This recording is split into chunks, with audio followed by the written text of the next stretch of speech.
ഈ സൈഡിലൂടെ ഇവിടെ ഇറങ്ങി നിൽക്കുമ്പോൾ അതിന്റെ ഉള്ളിൽ ഇരിക്കുന്ന ഡ്രൈവർക്ക് ആ കുട്ടിയെ കാണാൻ കഴിയില്ല. അതിനുശേഷം ഈ കുട്ടി ഇവിടുന്ന് ഇങ്ങനെ വന്ന് ഈ ബസിന്റെ മുന്നിലൂടെ കയറി ഇവിടെ എത്തി ഈ ഭാഗത്ത് നിന്ന് ക്രോസ് ചെയ്യുമ്പോഴും അവിടെ ഇരിക്കുന്ന ഡ്രൈവർക്ക് ഇതിനെ കാണാൻ പറ്റില്ല. ഇതിനെയാണ് ബ്ലൈൻഡ് സ്പോട്ട് എന്ന് പറയാം. അപ്പോ ഇതുവഴി ഇങ്ങനെ പോകുന്ന കുട്ടീനെ ഒരു കാരണവശാലും ആര് കാണുന്നില്ല? ഡ്രൈവർ കാണുന്നില്ല. അപ്പോ ഒരു ബസിന്റെ മുന്നിലൂടെ ജീവിതത്തിൽ ഒരിക്കലും ഇതുപോലെ നിങ്ങൾ ക്രോസ് ചെയ്യാൻ ശ്രമിക്കരുത്. മിനിഞ്ഞാന്നുണ്ടായ അപകടത്തിന്റെ വ്യാപ്തി അത്രത്തോളം വലുതാണ്. ഡ്രൈവർ കണ്ടില്ല, കുട്ടീനെ ബസ് ഇടിച്ചിടുകയും അതിന്റെ ഫ്രണ്ട് ടയർ കയറി ആ കുട്ടിയുടെ മുകളിൽ കൂടെ കയറി. അത് മാത്രമല്ല, അത് കഴിഞ്ഞ് ബാക്ക് ടയറും ആ കുട്ടിയുടെ മേളിൽ കൂടെ കയറിയിട്ടാണ് ബസ്സിലെ ഡ്രൈവർ അറിയുന്നത്. അപ്പൊ ബ്ലൈൻഡ് സ്പോട്ട് എന്താണെന്ന് നിങ്ങൾ വ്യക്തമായിട്ട് മനസ്സിലാക്കിയിരിക്കണം. ഇത് ടെക്സ്റ്റ് ബുക്കിലോ മറ്റു കാര്യങ്ങളോ നമ്മളെ പഠിപ്പിക്കുന്ന കാര്യമല്ല.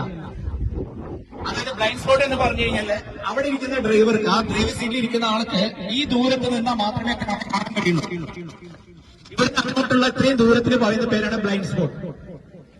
അപ്പോ ഏതെങ്കിലും കാലത്ത് ഏതെങ്കിലും സമയത്ത് ഇതുപോലെ ഒരു ബസ് നിർത്തിയിട്ടിട്ട് അതിന്റെ സൈഡിൽ ഇറങ്ങിയിട്ടുണ്ടെങ്കിൽ ആ ബസ് പോയ ശേഷം മാത്രം ഇടത്തോട്ടും വലത്തോട്ടും നോക്കിയ ശേഷം മാത്രമേ നമ്മൾ റോഡ് ക്രോസ് ചെയ്യാൻ പാടുള്ളൂ.